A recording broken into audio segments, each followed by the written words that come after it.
What if the sun, the one that keeps you alive, started to die? Not from age, but because something was stealing it. An alien civilization had claimed the sun as raw material, forging a weapon inside its core, one powerful enough to relight dead galaxies. To them, our home was fuel. To us, it was everything. Our only choices: send fleets into a living star, or watch every world you know slowly freeze. Commanders had seconds to decide. Scientists argued over extinction-level math. Crews flew knowing they would never come back. And one human decision would determine whether the sun would burn brighter or tear itself apart. This is not a story about conquest. It's about who gets to decide our future. Join us as we explore the moment humanity chose creation over surrender and fought a war inside a star. Section 1. The Sun That Blinked. The sun did not dim like a dying bulb. It blinked, an impossible beat in the light, as if something had crossed its face without leaving a shadow. In observatories beyond Mercury's orbit, detectors chirped and then went quiet, unsure whether to trust their own senses. On Earth, most people missed it.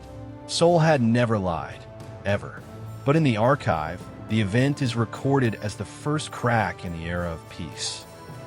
3 days later, the blink came again, long enough to shift power grids in Nairobi and Buenos Aires and to make solar sails in the inner system slacken like tired wings.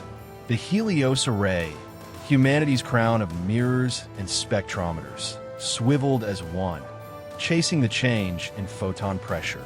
Its analysts expected a flare. They found a missing note in the sun's song. Dr. Leon Sato stood in a room under Luna's regolith, where sound was a choice and every screen showed a disk. She did not speak of Sol as a parent or a god. She spoke in numbers and margins of error. Yet the graphs in front of her made her hands go cold. Fusion output is down, she said. Not by much, but it's not noise. It's patterned. Admiral Imani Cade listened without interrupting. Cade carried the calm of someone who had watched the resonant war turn words into weapons, and then watched humanity win by refusing to be broken. She had been promised quieter years. Instead, she stood in a briefing room with the sun on every wall, and she felt the tension return. A pattern implies intent, Cade said. It implies structure, Sato corrected. Something is changing the reaction rate at depth, not the photosphere, not the convection zone, but the core. Cade leaned forward. That's impossible. Sato tapped the display. So, is the data. They ran every check. They recalibrated for lensing, solar cycles, dust, sabotage. The same deficit appeared in sensors scattered from Mars' shadow to the Kuiper relays. The sun was losing energy like a machine with a valve stuck half open. When the third blink came, the Helios array caught something else. A spike in neutrinos, not the wild burst of flare, but a narrow band, as if someone inside the sun had struck a tuning fork. Sato watched the waveforms align. That isn't a natural signature, she whispered. Cade's gaze hardened. Then someone is in there.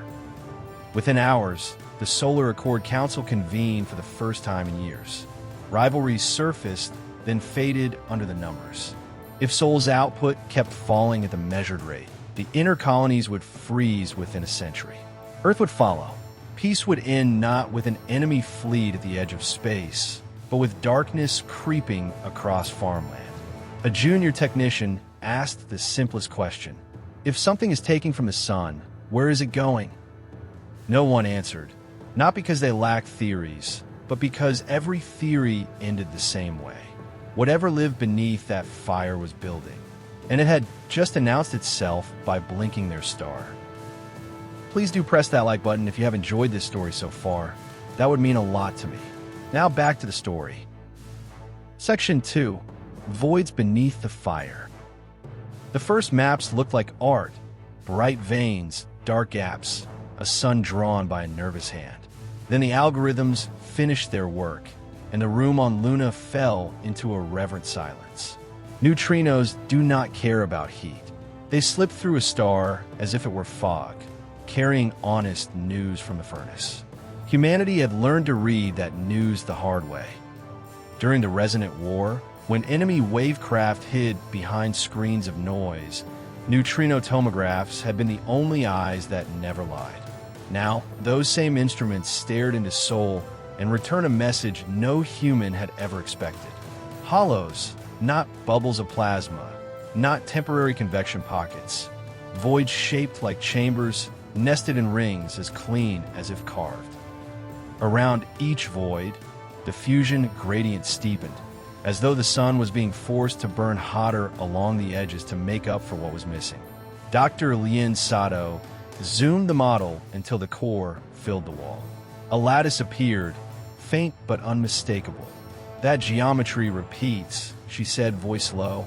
"Hexagonal constraints. Something is holding shape against pressure that should flatten it into nothing."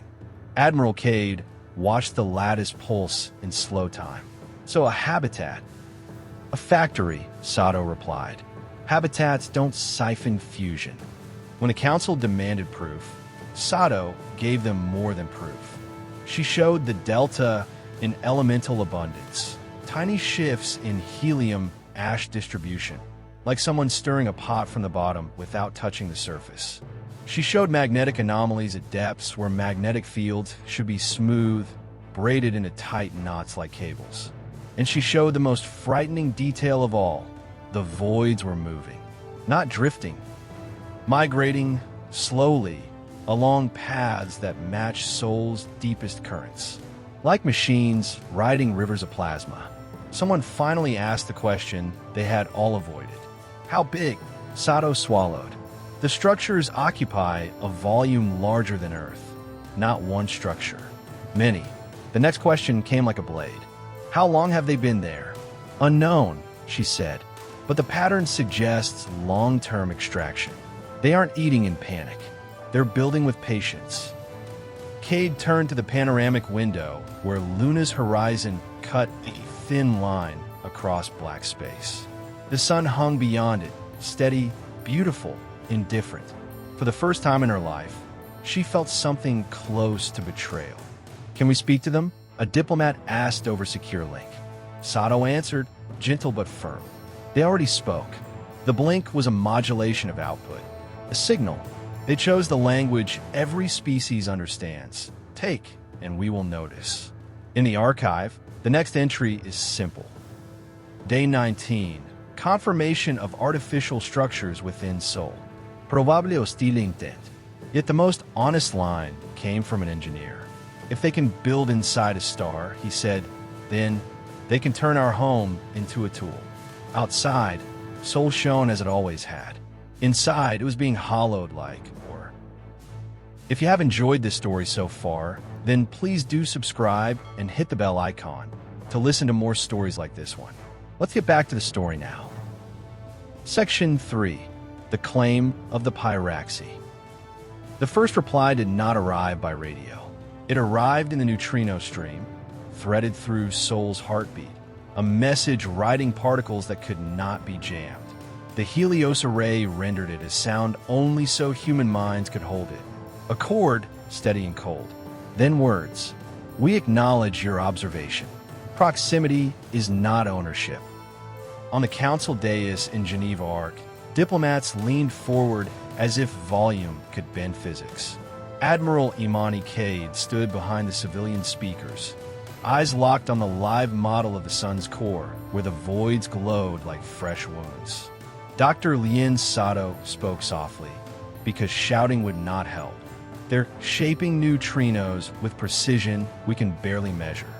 Whoever they are, they're inside the star, and they know we're listening." A second burst arrived, smooth as polished stone. "We are Pyraxy. We are stewards of stellar matter. This star is cataloged like a seed world in a ledger, like a mine staked before anyone knew it existed. The Mars envoy tried diplomacy because that was his duty. We request a halt to extraction while terms are discussed. Sol is essential to our civilization." The answer came at once. Civilizations are transient. Stars are capital. Do not interfere with the forge. The screen shifted. A new overlay bloomed across the tomograph. Mass condensing inward, a dense seed forming at the core within the core, held in place against forces that should have torn it apart. Sato's throat tightened. Their anchoring structure, a gravity spine. Cade's voice was flat. A weapon. A third message followed, this one laced with imagery and math.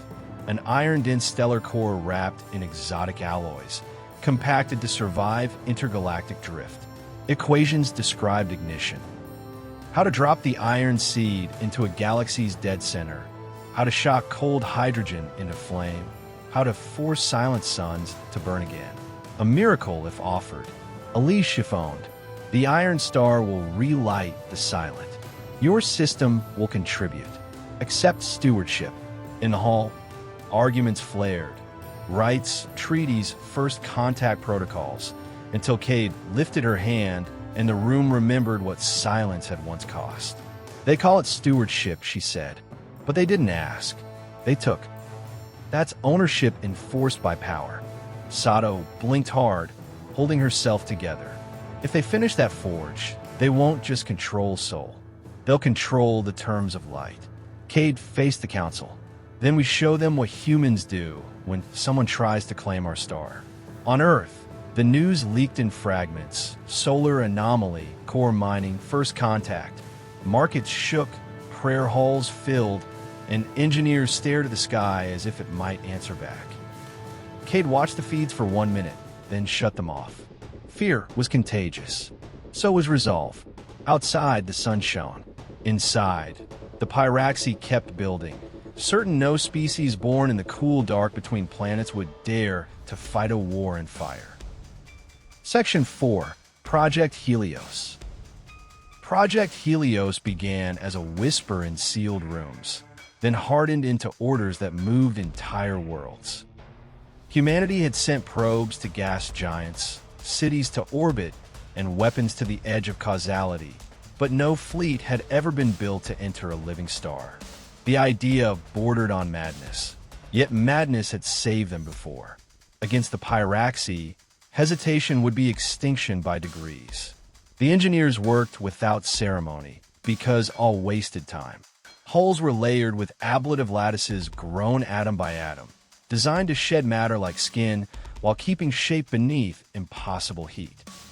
Drives were tuned not for speed, but for vector stubbornness, able to push against plasma flows that could strip mountains apart.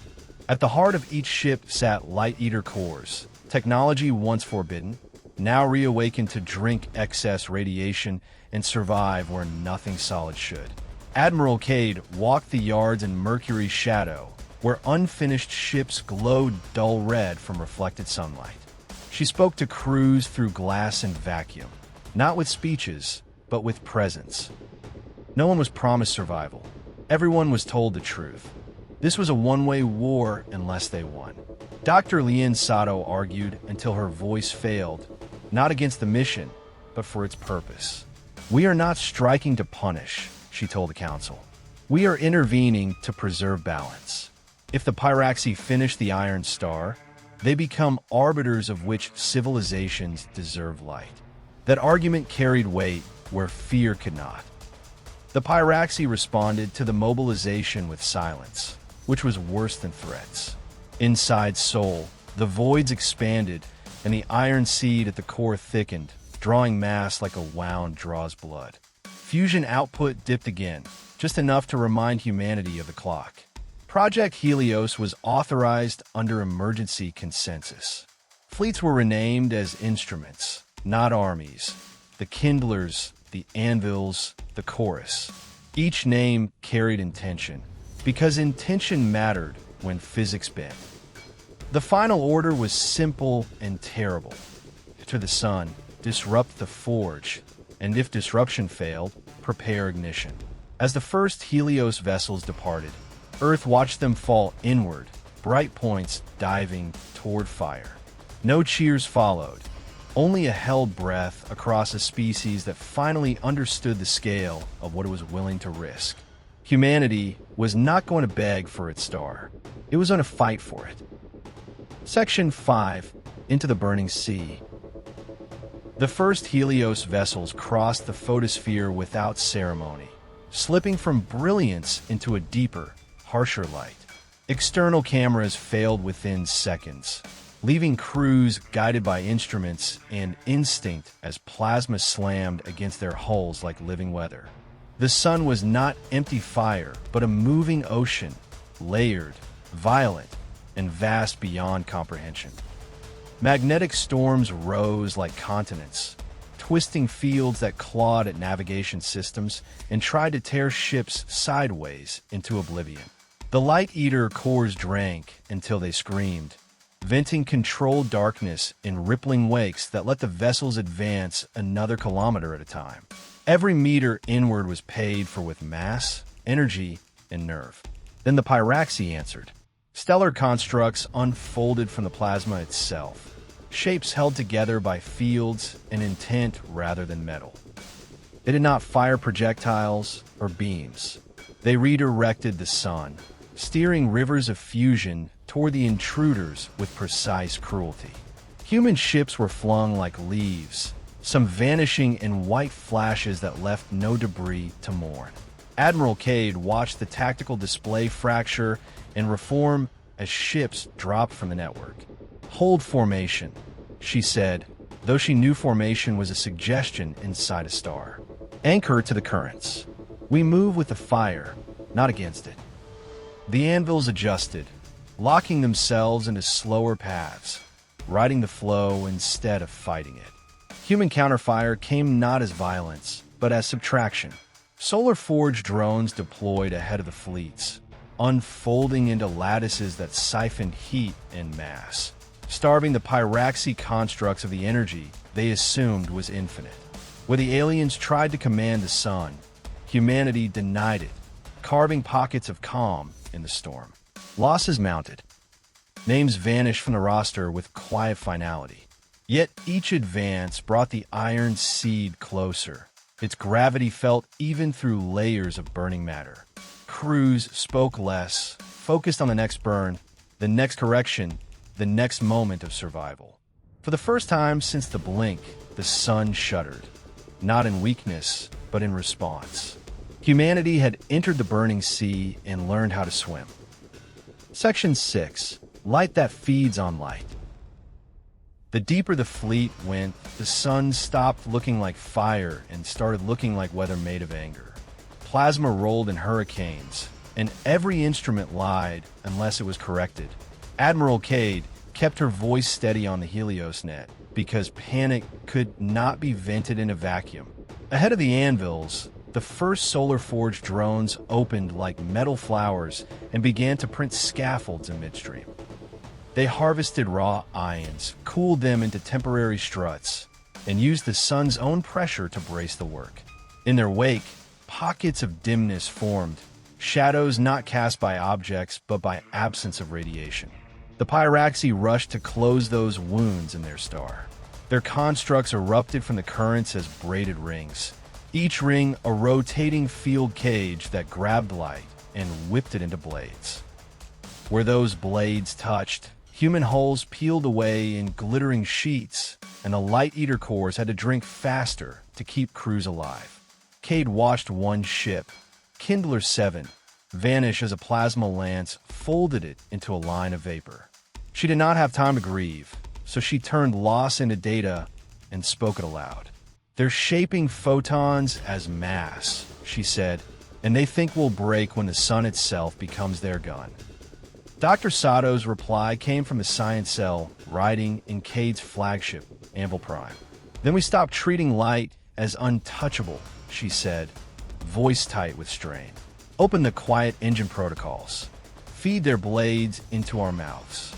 The command felt like swallowing poison, because Light Eater tech was built for survival, not combat.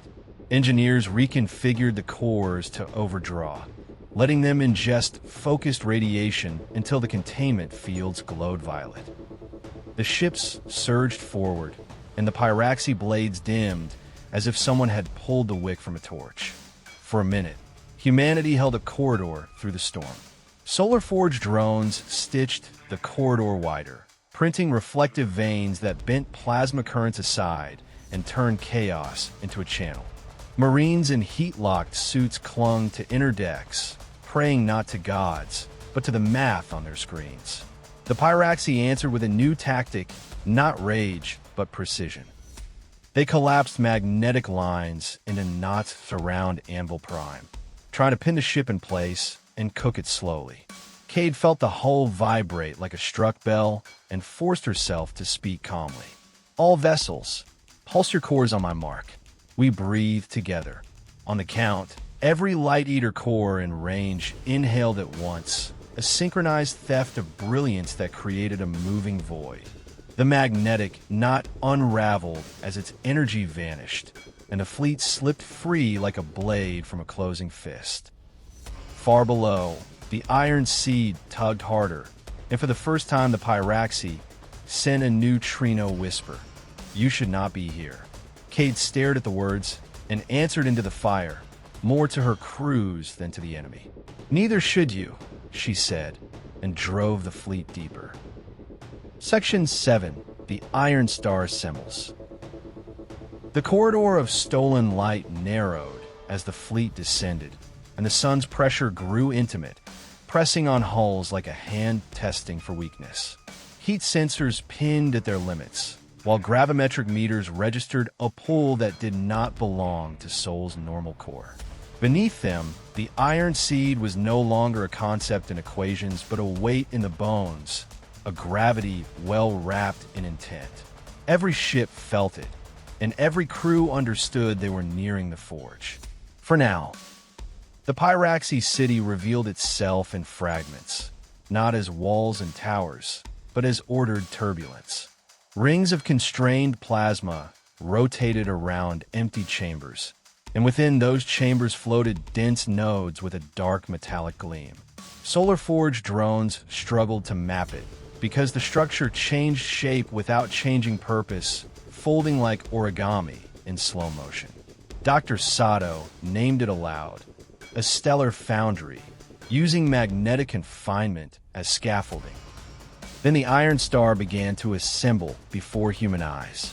From the densest nodes, Pyraxi field weavers pulled streams of fused matter and braided them into a spine, compressing it until it behaved like metal under stellar pressure. Around that spine, they built shells of exotic alloy, layers that drank radiation and reflected force back inward. The sun dimmed again as if flinching, and the forming heart tugged harder on everything nearby. Admiral Cade ordered the kindlers forward, because distance was surrender in a place where the enemy could steer the currents. The kindlers launched swarms of forged drones that latched onto the outer shells and etched disruption patterns to bleed energy away. Pyraxi constructs snapped into existence as spears of compressed light, hammering the drones into vapor. The battlefield became a storm of deaths and brief, hard-won openings. Time began to misbehave near the forming core, stretched by gravity and the fields holding the weapon together. Command arrived a heartbeat late, then 2, then 5, as if the fleet spoke through thick water. Cade felt the delay as a moral weight. Decisions would cost lives before she even knew the outcome. Still, she spoke slow and certain, and her crews held steady in a universe that tried to make them doubt. A neutrino message cut through the chaos, cold and translated. "This forge is a promise to dead galaxies. Your star is a coin." It offered terms in the language of predators, carrying the certainty that humanity would choose fear over pride. Sato leaned close to Cade's mic and answered with resolve. "If we accept," she said, "we live on borrowed light, and they'll come for the next star." Cade stared at the spine and saw not salvation, but a chain that could wrap the sky.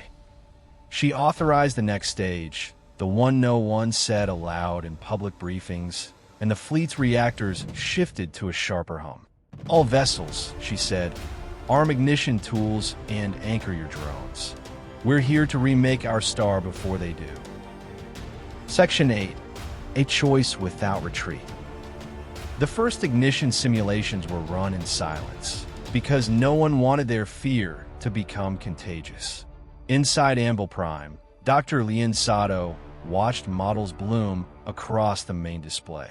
The Iron Star spine, Sol's stress core, and the thin margin where a controlled blast could cut the Pyraxi forge loose without tearing the sun apart.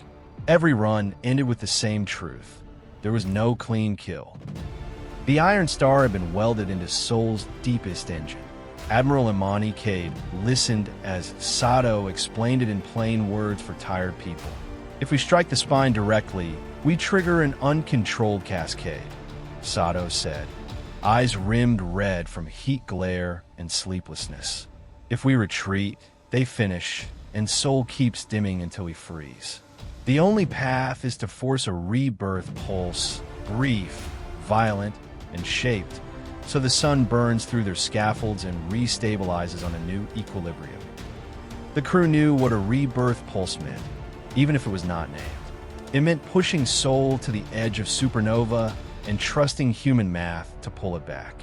It meant detonating devices in a place where detonation had no meaning, because the medium itself was fire. Cade watched the casualty list scroll and wondered how many more names the sun would take before it was done. A neutrino message arrived, as if overhearing the plan, the Pyraxi tone as calm as a ledger. You are short-lived. Do not waste your light in pride. The words were almost gentle, and that gentleness angered Cade more than any threat. Pride is not why we're here, she said into the channel, voice slow and clear. We're here because you turned our home into your workshop. Sato hesitated, then gave the council's last restraint of voice. If we ignite Sol wrong, we kill Earth, Mars, and every habitat in the inner system, she said. We become the executioners of our own species. The Pyraxi argue they can relight dead galaxies, and part of me believes them. But I don't believe they would ever relight us if we were the ones that went dark. Cade stood, bracing herself against the tremor of magnetic shear. Then we don't fight for ownership, she answered. We fight for consent. If a miracle is possible, it has to be chosen, not taken. She looked around the bridge at faces hidden behind visors and saw the same hard acceptance she felt in her own chest. One by one, captains recorded final packets for home, not as farewells, but as instructions for whoever inherited the sky. They spoke of maintenance cycles and crop lights, of how to reroute power if Sol flared and the grid shook. They named the people to call first, the shelters to open, the truths to say out loud. If it failed, let Dark learn our name. Orders went out to every surviving vessel. Prepare Helios charges and align forged drones into shaping arrays. The kindlers would seed voids of eaten light to carve channels through the core, while the anvils would anchor the blast geometry and hold it steady against the sun's rage, timing their pulses to the millisecond so the blast would not bloom but bend around the spine and into Sol. Outside the hull, the Iron Star spine glimmered darker than it should, drinking photons like a hungry idea. And in that impossible heat, humanity made its choice without retreat. Section 9. Ignition Authority. Ignition Authority was not a button, but a chain of human decisions stretched across burning space. On Anvil Prime, Admiral Cade placed her hand on the rail and spoke the words that transferred final control from councils and protocols to the fleet itself. In a place where delay meant death, humanity chose trust over hierarchy. The sun roared around them, indifferent to titles, waiting only for action. Helios charges were released in disciplined arcs, not explosions, but arguments written in energy. Each charge unfolded into a controlled sink, drinking radiation and then releasing it back in shaped pulses, carving corridors where none should exist. Solar Forge drones raced along those corridors, locking themselves into lattices that bent pressure and time just enough to give the math a chance. The fleet became an instrument, every ship a note held against the scream of a star. The Pyraxi reacted with sudden urgency, their calm finally cracking. Constructs swarmed the shaping arrays, trying to sever links and collapse the geometry into chaos. Human crews fought with precision born of exhaustion, rerouting power, sacrificing sections of hull to keep the pattern intact. Every loss tightened the formation, because there was no room left for fear to spread. A neutrino burst tore through the channel, sharper than before. You will unmake more than you save. You cannot control birth. The words carried something new beneath their certainty. Calculation strained to its limit. For the first time, the Pyraxi were not warning humanity away from danger, but themselves. Dr. Sato monitored the core as the Iron Star spine began to resonate with the shaping field. "We're coupling," she said, voice steady despite the tremor in her hands. "The sun is responding. Fusion rates are climbing, but they're coherent. Soul remembers how to burn." Around the bridge, screens flared with amber light as the star's heart woke to the challenge. Cade closed her eyes for one breath and thought of Earth at dawn, of oceans that rose and fell by this star's quiet pull. "All units," she said, opening her eyes, "this is ignition authority. Maintain pattern. Do not chase targets. We hold until Soul decides." The order was simple, and simplicity was the last gift she could give. The charge is fired in sequence, not as a blast, but as a tightening spiral, driving energy inward and then back upon itself. Pressure climbed beyond any safe margin, and the Iron Star spine screamed, not in sound, but in distortion, its perfect geometry fracturing under a force it was never meant to share. The sun's core brightened to a fierce white, and for a terrifying moment, every prediction balanced on a knife edge. Inside the fire, humanity held the line, knowing that the next heartbeat would decide whether their star would die screaming or be born again under human hands. Section 10. The Controlled Supernova. The sun did not explode so much as it inhaled, drawing its fury inward until space-time itself seemed to tense. Every Helios instrument screamed warnings that arrived too late to matter, as fusion surged far beyond historical limits. Inside the shaping arrays, pressure and gravity twisted together, and the star's heart began to pulse with a brightness no human had ever seen and survived. For one suspended instant, Soul stood on the brink of becoming a wound in the universe. The Iron Star spine tried to assert itself, its fields flaring as Pyraxi engineers poured everything into stabilization. They had never intended to share ignition with another will, and now the weapon fought its own birth. Exotic shells cracked, bleeding radiation that human light eaters swallowed at the cost of their own containment margins. Ships vanished as their cores overloaded, their sacrifice buying milliseconds that the math desperately needed. Dr. Sato's voice cut through the chaos, precise as a scalpel. Energy feedback is peaking. If the pulse blooms, we lose the inner system. If it collapses too fast, the sun quenches. Her fingers danced over the interface, making adjustments no simulation had ever allowed for. She was no longer predicting Soul's behavior, only listening and answering. Admiral Cade felt the ship shudder as if it were a living thing in pain. Hull plates vaporized and reformed under emergency printing, while gravity shifted in nauseating waves. "Hold," she repeated because there was nothing else to say. Humanity had already committed every argument it possessed to this moment. The shaping arrays reached critical alignment, and the rebirth pulse fired. It was not a flash, but a rolling compression that slammed through the core and folded back on itself, forcing fusion into a new rhythm. The Iron Star's spine buckled, its perfect symmetry collapsing as Soul reclaimed the mass welded into its heart. Pyraxi constructs unraveled, stripped of the ordered environment they required to exist. For a fraction of a second that felt like eternity, the sun burned blue-white, brighter than it had since its youth. Across the solar system, sensors saturated, and planets bathed in a surge of warmth that rattled atmospheres and woke ancient tides. Then the light steadied, settling into a stronger, cleaner burn than before. Sol had not died. It had changed. In the sudden calm, debris and silence replaced the roar.